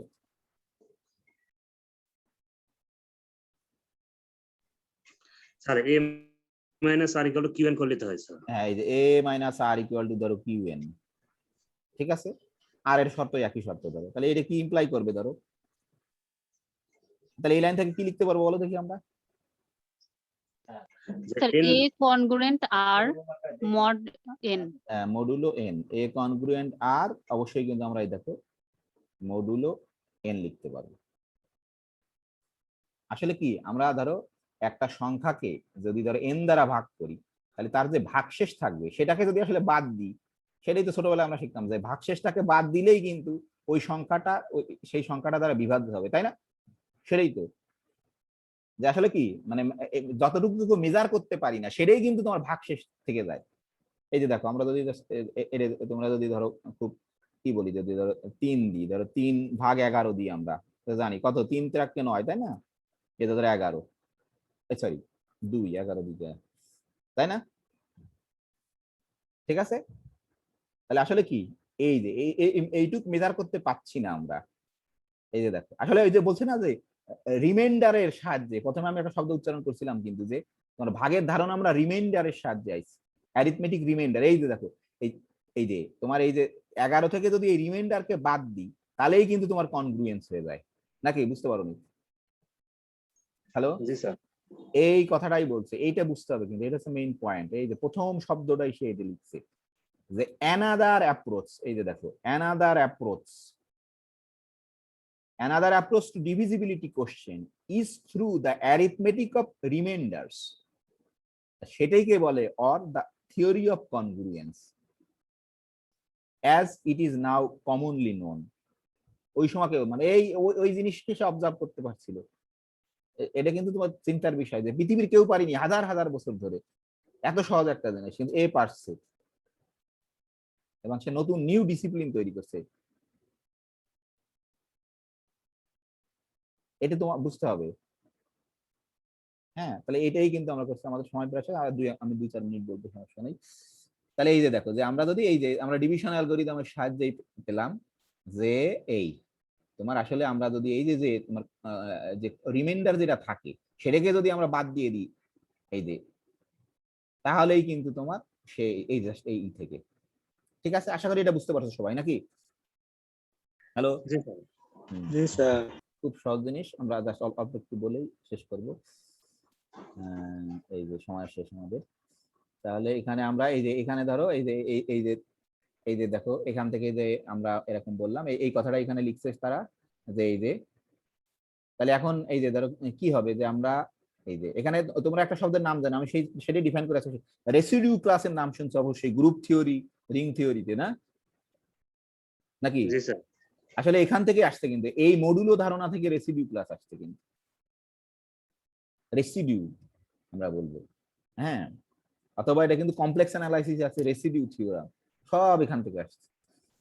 তাহলে আমি জাস্ট এটা বলতেছি, তাহলে আসলে এই আর কিন্তু তোমার কি হবে, যেহেতু ইউনিক, তুমি একটা আরই পাবা, যার জন্য কিন্তু তুমি যদি এ কে ফিক্সড করে দাও, এ যদি ফিক্সড করো, তাহলে কিন্তু তুমি একটা আরই পাবা, যার জন্য এটা তোমার ইয়ে। যেমন আমরা যদি এই যে এ কে 11 বানাইছিলাম আর এন কে ধরো 3, তাহলে তোমার একটা আরই পাবা, যে আরটা তোমার এই যে কিসের থেকে ই হবে তোমার, তাই না? একটা আর পাবো, যার জন্য এটি সত্য হবে, আর কিন্তু কোনো আর পাবা না। বুঝতে পারছো নাকি? বুঝতে পারোনি?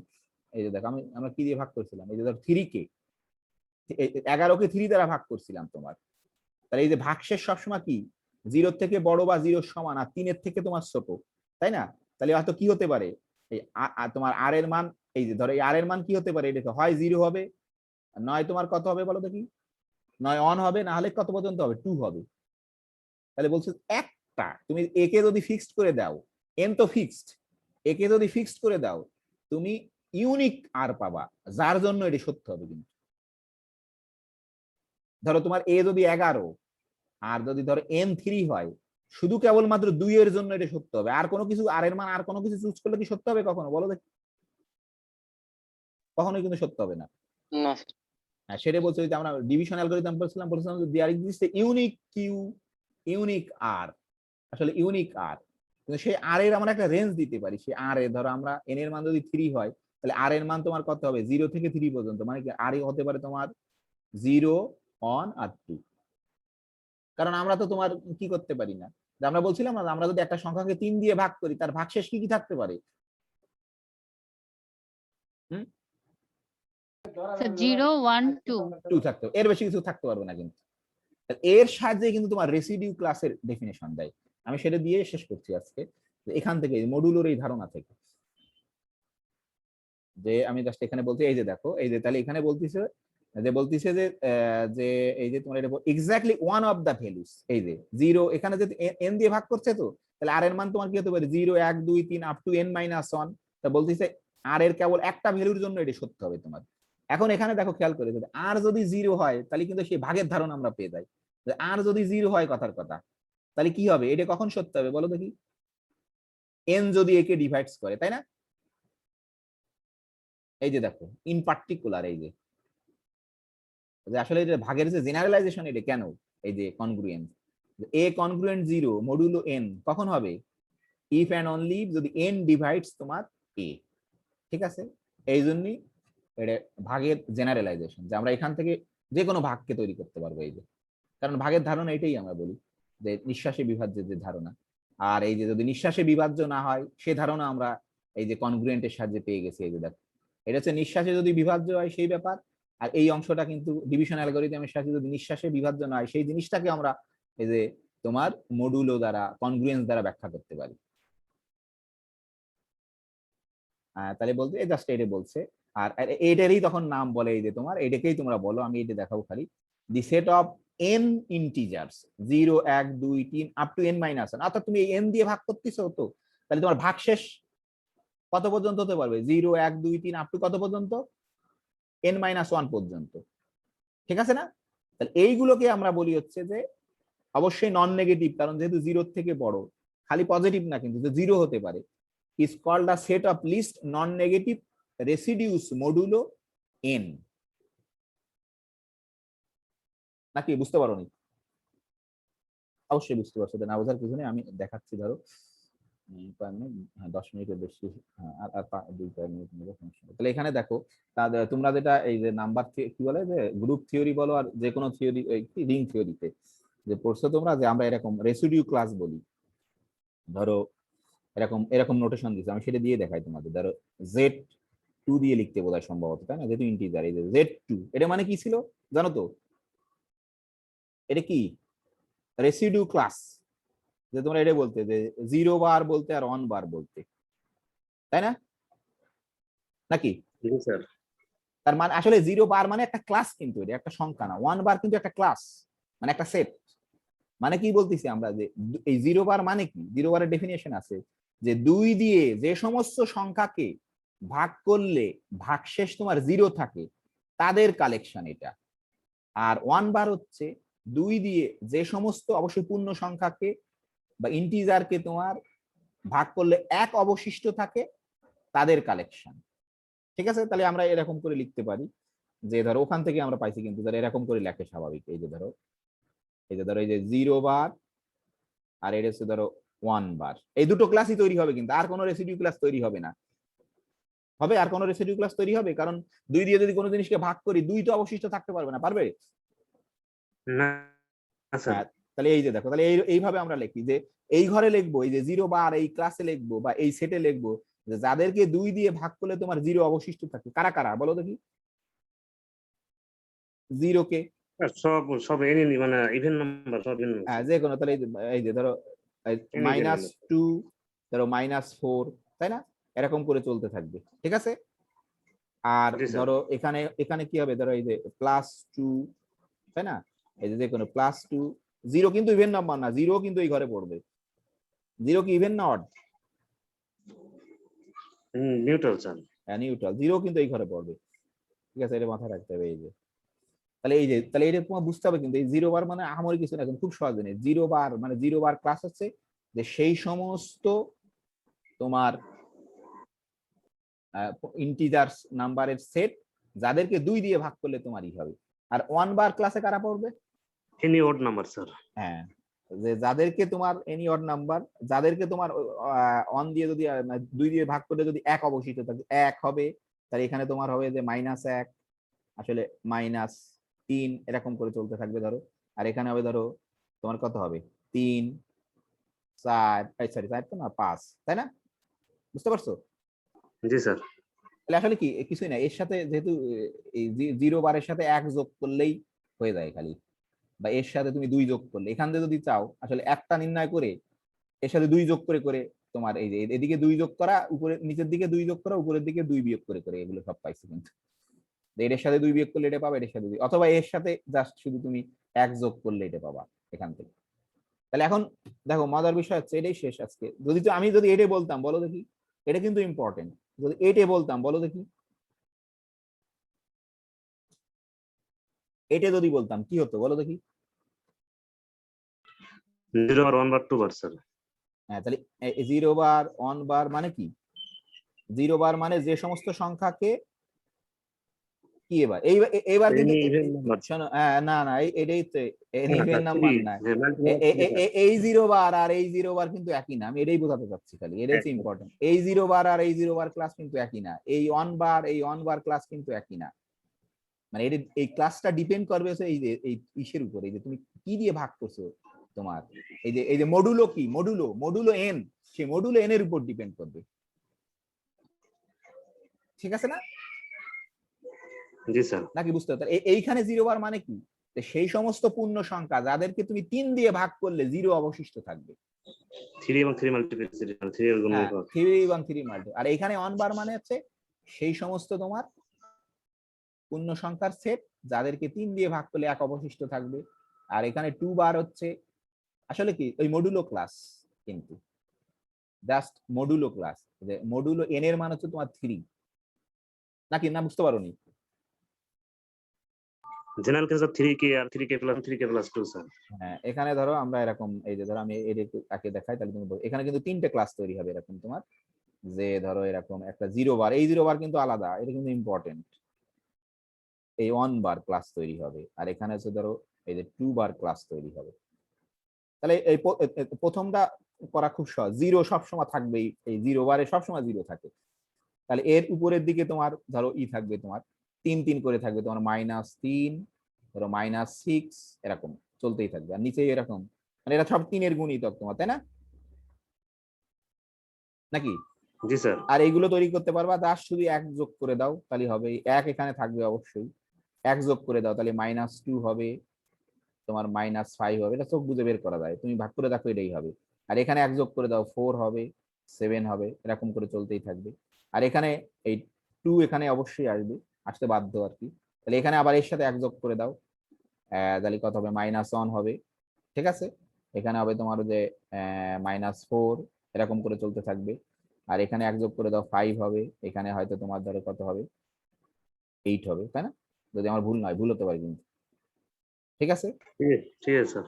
আসলে ওই যা পড়ছো ওরা কিন্তু এই যে কনগ্রুয়েন্স তৈরি করে দিচ্ছে, যে আসলে এই ধরো এই ক্লাসটাকে আমরা কনগ্রুয়েন্স দিয়ে লিখতে পারি। সরি আমাদের সময় শেষ, এখানে আমরা শেষ করব। যে এই ক্লাসটাকে আমি ধরো এই যে ক্লাসটা, এই যে দেখো এই যে Z3 ক্ষেত্রে তোমার দেখো একটা লাইন লিখে শেষ করছি। সরি, এটা কি বুঝতে পারলে সবাই? এটা কিন্তু খুব ইম্পর্টেন্ট, নাহলে এটা ছাড়া তো কিন্তু গ্রুপ থিওরি রিং থিওরি পড়া যায় না, নাকি? তোমরা জানো যদিও সবাই, আমি জানি, আশা করি। হ্যাঁ, কি হাফিজ সাহেব? জি স্যার। এগুলো তো এক্সপার্ট নাকি? জানি স্যার। এগুলো তাহলে এখানে ধরো এরা জাস্ট আমরা বলবো যে মডুলোর সাথে কেমন করে একে করতে পারি। ধরো এই যে ধরো এই যে ধরো কি বলি যে তোমার Z3 এর ক্ষেত্রে তোমার এই যে ধরো Z3 এর ক্ষেত্রে ধরো এই যে 0 বার ক্লাসটা কেমন করে তৈরি করব। ধরো A কনগ্রুয়েন্ট, ঠিক আছে, যে 0 মডুলো 3, এটা কিন্তু তোমার হচ্ছে 0 বার ক্লাস, ঠিক আছে? যে আমরা এরকম বলতে পারি যে ধরো সুন্দর করে লিখেছি Z3 ক্ষেত্রে এই যে 0 বার ক্লাস, এটা কিন্তু সরি এটা কিন্তু Z3 ক্ষেত্রে ধরো এই যে 0 বার ক্লাস Z3 ক্ষেত্রে ধরো সেই সমস্ত A in Z, ভালো করে লিখি স্যার, এটা খুব ইম্পর্টেন্ট। ধরো 0 বার সেই সমস্ত A in Z যে such that, এরকম কিন্তু, তাই না? নাকি এটা বোঝাতে চাচ্ছি কিন্তু আমি Z3 এর ক্ষেত্রে কারা হবে? সেই সমস্ত A যারা 3 দ্বারা, এটা লিখতে হবে আমাদের, এটা আমাদের দরকার হবে একটু পরে গিয়ে। Z3 এর ক্ষেত্রে কিন্তু ধরো এই যে এই যে 3 দিছি, এখানে Z3 আর দেওয়ার দরকার নেই, 3 দেখলেই বুঝতে পারবে, ঠিক আছে? Z3 আর দরকার নেই দেওয়া। এখানে ধরো 1 ক্লাস কারা হবে বলো তো কি? সেই সমস্ত ইন্টিজার্স, তাই না? কি হবে বলো দেখি, কে বলতে পারবে? বল বলো। Sir A congruent 1. 1 হবে কিন্তু, মানে এ থেকে 1 কে বাদ দিলে যেন ডিভাইড হয় তোমার, তাই, কারণ ওই 1 যেহেতু ভাগশেষ ছিল, এই যে। আর আরেকটা হবে তোমার, এটা আমাদের খুব দরকার হবে 3 কনগ্রুয়েন্ট, ধরো এই, ও হ্যাঁ ঠিক আছে, এটা হবে কি, সরি 3 দিছি কে 2 হবে, স্যার তাই না? টু কনগ্রেন্স হ্যাঁ 2 কনগ্রুয়েন্ট, এই such that, এই যে এটা কত হবে? 2 স্যার 2 বাদ দিলে, এইটা হচ্ছে আমাদের ইম্পর্টেন্ট। এটা জানতে না অবশ্যই হাফিজ সাহেব নাকি? হ্যাঁ জি স্যার। হ্যাঁ, এইটা আমাদের দরকার, আসলে এখান থেকে আসছে এটা, এইটা অবশ্যই শিখতে হবে। ঠিক আছে, আজকে অনেক সময় নিয়ে ফেলছি, 10 মিনিটের বেশি নেওয়া যাবে না, 10 মিনিটের কাছে 15 মিনিট বেশি হয়ে গেছে, তাই না? এই যে, ঠিক আছে, এইটাই ইম্পর্টেন্ট খুব। তাহলে আমরা এখানে শেষ করি। এই যে আজকে তোমাদের যদি কোনো কারো প্রশ্ন আছে কোনো? না স্যার। আমরা যেমন একটা সেকেন্ড একটা জিনিস, আসলে তুমি এটা পড়ে মজা পাবা কেন সেটা হচ্ছে ইম্পর্টেন্ট। একটা জিনিস আমি দেখাই যে এক সেকেন্ডে, আরে এই যে ধরো এই একটা সংখ্যা আছে, তাই না? এটা কত বড় সংখ্যা বলো দেখি, জাস্ট দেখো কি মজার, সেটা সেই তুমি আসলে মজা না পড়লে তো পড়বা না। এটা কত বড় সংখ্যা হবে বলো দেখি? ক্যালকুলেটরটা বের করতে পারবে না? পারবে? না স্যার। হ্যাঁ, কিন্তু এটাকে তুমি 5 দিয়ে ভাগ করলে এই সংখ্যাটাকে কত ভাগশেষ থাকবে তুমি এখন বলে দিতে পারবা। এই সংখ্যাকে তুমি চেনো না, ইভেন তুমি বেরও করতে পারবা না, কিন্তু এই জিনিসটাকে যদি তুমি 5 দিয়ে ভাগ করো কত ভাগশেষ থাকবে সেটা তুমি বলে দিতে পারবা। 0 স্যার। হ্যাঁ, এত সহজ না। হ্যাঁ পরে, হ্যাঁ ঠিক আছে। 0 কি করে আন্দাজে বললে?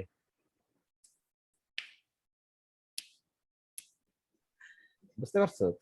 সেটাই আমরা তোমার এই সংখ্যাকেই আমরা চিনি না, এবং ইভেন তুমি বেরও করতে পারবে না। বের করতে পারবা যখন অনেক দিন যদি কষ্ট করো, যে 100 ফ্যাক্টোরিয়াল অবশ্যই মানুষের বের করা সম্ভব, যে গুণ করে করে এত, বা 99 ফ্যাক্টোরিয়াল 98 ফ্যাক্টোরিয়াল সব করে যোগ করবো, যোগ করে যে যত বড় সংখ্যাটা আসবে, তা বলছে যে এখানে প্রশ্ন করছে এটাকে যদি 12 দিয়ে ভাগ করে, এখানে প্রশ্ন করছে যদি 12 দিয়ে ভাগ করো তাহলে কত ভাগশেষ থাকবে সেটা তোমাকে বলে দিতে হবে। যে সেটা তুমি যে কাজটা করতে তোমার হয়তো ধরো 2 দিন 4 দিন কষ্ট করতে হতো, সেটা তুমি মোটামুটি 2 মিনিটে বলে দিতে পারবা বা 1 মিনিটে বলে দিতে পারবা। এই জন্যই হচ্ছে এই জন্যই হচ্ছে বলেছে রেভলিউশনারি ওয়ার্ক। এটা তো খালি ওই ডেফিনেশন দিয়ে বসে থাকলে তো কেউ এগুলো পড়তোই না। তোমার যে নতুন একটা নিউ ডাইমেনশন তৈরি করছে যে ক্যালকুলেশনকে, এবং কম্পিউটার এইগুলোর উপর ডিপেন্ড করে, যে কম্পিউটারে যে অনেক ক্যালকুলেশনকে সহজ করে, এগুলোকে এই ম্যাথমেটিক্স কে ব্যবহার করে। তাহলে তোমাকে বুঝতে হবে যে ইঞ্জিনিয়ারিং আর ম্যাথমেটিক্স এর ভিতরে পার্থক্য আছে। ম্যাথমেটিক্স হচ্ছে এটাই যে এটাকে 4 দিয়ে ভাগ করতে পারি, সেটা প্রমাণ করবে, কিন্তু ভাগ করে ধর কেমন করে ভাগ করবো সেই অ্যালগোরিদম লেখে ইঞ্জিনিয়াররা শুধু। এই জন্য সত্য কথা কি, আমাদের দেশে ধরো ইঞ্জিনিয়ারের খুব দাম, কিন্তু পৃথিবীর উন্নত দেশে ইঞ্জিনিয়ার চেয়ে সায়েন্টিস্টের দাম বেশি। মানে পৃথিবীর মানে উন্নয়নশীল দেশে ইঞ্জিনিয়ারের দাম বেশি খুব, কিন্তু যারা ধরো আমেরিকা বলো, তোমার এই কানাডা বলো, অস্ট্রেলিয়া বলো, ইউরোপের যে কোনো দেশ বলো, জার্মানি, ফ্রান্স, ওদের সবার আগে হচ্ছে সায়েন্টিস্ট, তারপরে হচ্ছে ইঞ্জিনিয়ার। কারণ ওরা ওরা ফিল করে যে সায়েন্টিস্ট না হলে থিওরি দেবে সায়েন্টিস্ট, সে ব্যবহার করে তোমার ইঞ্জিনিয়াররা কিছু তৈরি করতে হবে।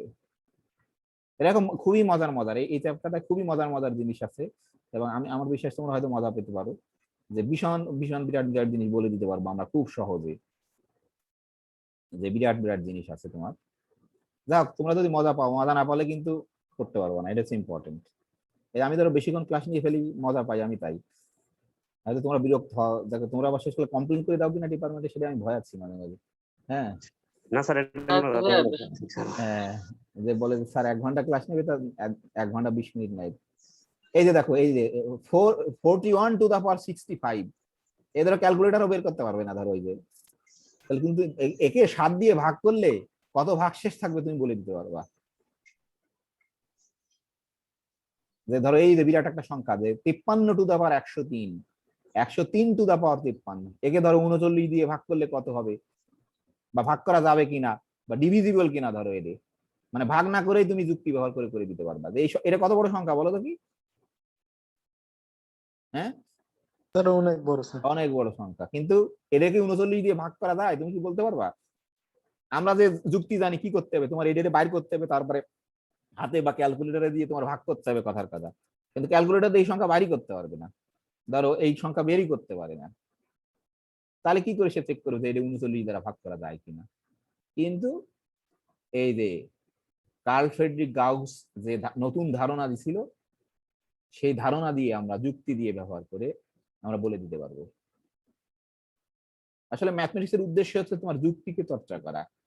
ম্যাথমেটিক্স করার উদ্দেশ্য কখনোই তা না যে এর কি অ্যাপ্লিকেশন সেটা জানা, ওটা ইঞ্জিনিয়ারের কাজ। এই যে তোমরা যদি খেয়াল করে থাকো, তুমি ইন্টারমিডিয়েট পর্যন্ত যত ম্যাথমেটিক্স পড়ছো, কখনো অ্যাপ্লিকেশনের কথা বলে না, তোমাকে যুক্তির চর্চা শেখায়। তুমি যত যুক্তির চর্চা ভালো শিখতে পারবা, তত ভালো ইঞ্জিনিয়ার হতে পারবা, তত ভালো ডাক্তার হতে পারবা, তত ভালো কম্পিউটার সায়েন্টিস্ট হতে পারবা, তত ভালো কেমিস্ট হতে পারবা। মানে তোমার এই চিন্তা করার শক্তি তোমাকে ওই ওই ইঞ্জিনিয়ারিং কাজ করতে হেল্প করবে। মুশকিল, আমাদের দুর্ভাগ্য যে আমাদের দেশে ধরো পুরো উদ্দেশ্য চেঞ্জ হয়ে গেছে, যে ম্যাথমেটিক্স মানে ইঞ্জিনিয়ারিং। যদি এটা আমার মতামত, তোমরা আমার মতামতের সাথে দ্বিমত পোষণ করতে পারো অবশ্যই। আর এটা খুব ইম্পর্টেন্ট যে মানে আরেকজনের মতামতের সাথে সুস্থভাবে দ্বিমত পোষণ করা, যুক্তির মাধ্যমে দ্বিমত পোষণ করা খুব ইম্পর্টেন্ট, রেশনালি তোমার। তাহলে আমরা, আমি জানি না তোমরা মজা পাবা কিনা জানি, খুব মজার জিনিস এগুলো, যে আমরা এগুলো দেখতে পাবো। এই যে তোমার এই যে বিরাট সংখ্যা, এই সংখ্যাকে আমরা বলে দিতে পারবো যে 4 দিয়ে ভাগ করলে কত হয়।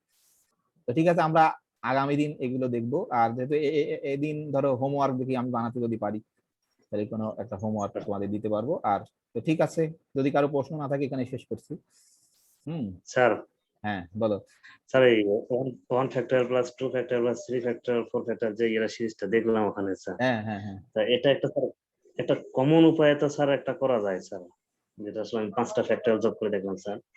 হ্যাঁ না দেখা, সেটা দেখা আমি নিজেও জানি না, আমাকে স্টাডি করতে হবে। আমি ধরো ছাত্র অবস্থায় করছিলাম। হ্যাঁ, আমি হুট করে বলতে পারবো না স্যার সত্যি আপনাকে কথা। ইমেল করে দিয়ে দেবো স্যার, এটা আমি একটা করলাম 5 মানে 5 ফ্যাক্টর পর্যন্ত করলাম।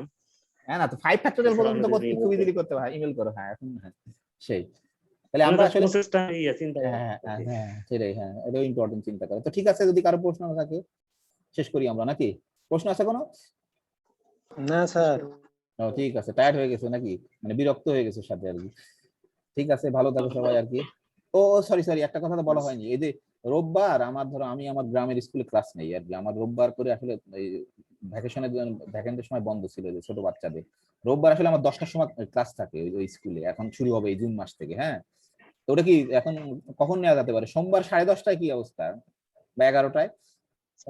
স্যার একটু স্যার লাইন। হ্যাঁ দেখো তো কি, আমি বলবো আমি সে প্রথমে বলবো সেটা ভুলে গেছি। হ্যাঁ, রোববার ওই স্যার সময় পেয়ে আমি গেছি। নিতে পারবো না, ধরো রোববার একটু দেরি করেও নিতে পারবো, সমস্যা নেই। ধরো 11:30টার সময় রোববারও হবে। সোমবারে নিবেন, সোমবারে নিলে নিতে পারবেন স্যার, 10টাও নিতে পারবেন, 11টা, পুরোটাই মোটামুটি 10টাতে নিলে বেটার আছে। ও সোমবারে 9টায় আমার ক্লাস আছে তো থার্ড ইয়ারের, সেই জন্য এই 10টা একটু মুশকিল, কারণ আমার ওই ক্লাস নিতে গিয়ে 10-15 মিনিট দেরি হয়ে যায় আর কি। হ্যাঁ স্যার যেহেতু এখনো ক্লাস শুরু হয় নাই, 11টা বাজে থেকে স্যার শিডিউল দিয়েছিল, বাট কোনো ক্লাস নেই নাই, আমি এখন ও তাহলে আমরা আপাতত 11টায় শুরু করি, স্যার যদি 11টায় আসে তখন অন্য দিন শিফট করবো নাকি আগামী সপ্তাহে। তাহলে সোমবার 11টায়, ঠিক আছে? জি স্যার। রোববার হবে না কিন্তু, হ্যাঁ। আর রোববারও নিতে পারো, রোববার 11:30টায় হতে পারে, ঠিক আছে?